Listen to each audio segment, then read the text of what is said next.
नमस्कार।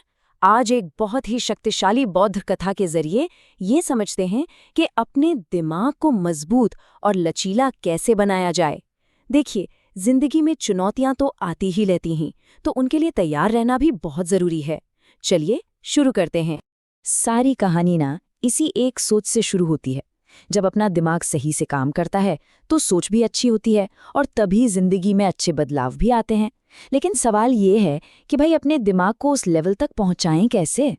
और यही यही वो सवाल है जो एक शिष्य ने अपने गुरु से पूछा था। आज हमारी पूरी बातचीत का आधार भी यही सवाल रहेगा। हम सब मिलकर इस सवाल का जवाब ढूंढेंगे, ठीक उसी शिष्य की तरह। तो हुआ यूं कि एक बौद्ध गुरु अपने शिष्यों को दिमाग के बारे में कुछ सिखा रहे थे।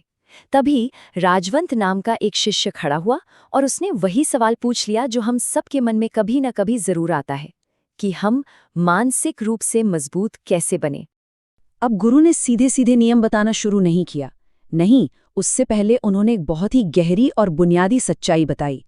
उन्होंने समझाया कि हमारे विचारों का हमारी बॉडी की एनर्जी पर सीधा और बहुत ही गहरा असर होता है। मतलब जैसा हम सोचते हैं वैसा ही महसूस करते हैं।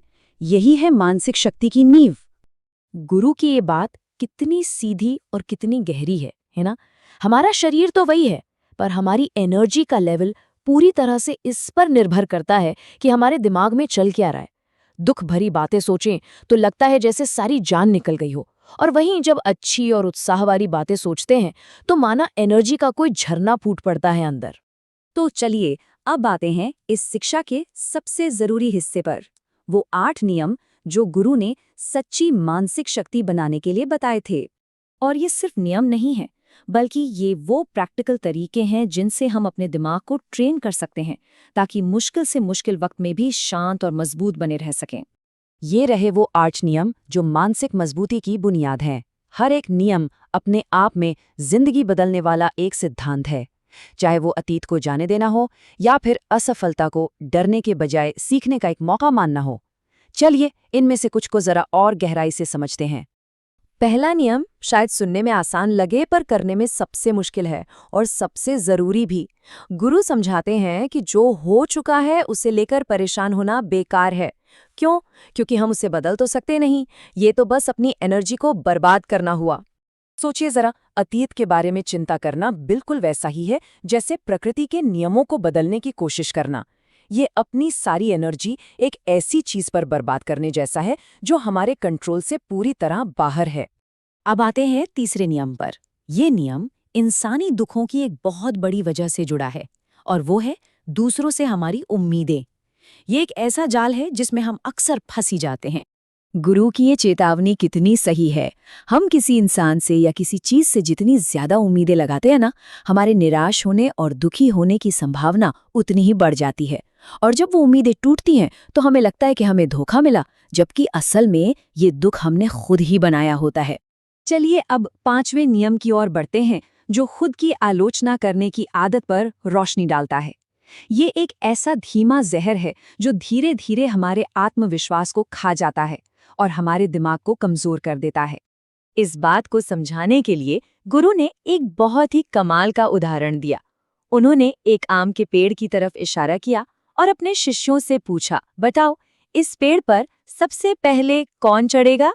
तो मतलब साफ है, जैसे एक हाथी पेड़ पर चढ़ने के लिए नहीं बना, वैसे ही हर इंसान की अपनी अलग अलग काबिलियत होती है।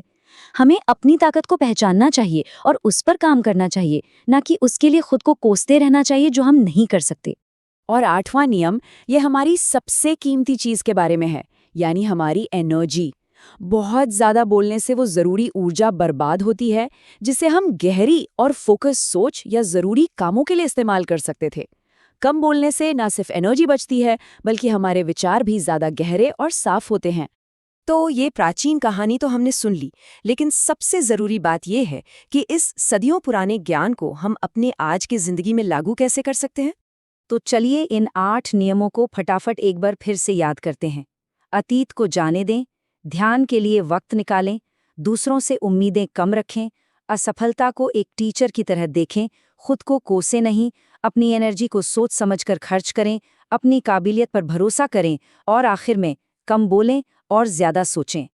ये गुरु का अपने शिष्यों से किया गया एक मजबूत वादा था और ये वादा आज हम सबके लिए भी है। अगर इन नियमों का पालन पूरे विश्वास के साथ किया जाए तो मानसिक मजबूती मिलना तय है। और अंत में ये सवाल हम सबके सोचने के लिए है। सिर्फ सुनने से बदलाव नहीं आता, तो खुद से पूछिए, इन 8 शक्तिशाली नियमों में से ऐसा कौन सा एक नियम है जिसे आज से ही अपनी जिंदगी में अपनाना शुरू किया जा सकता है।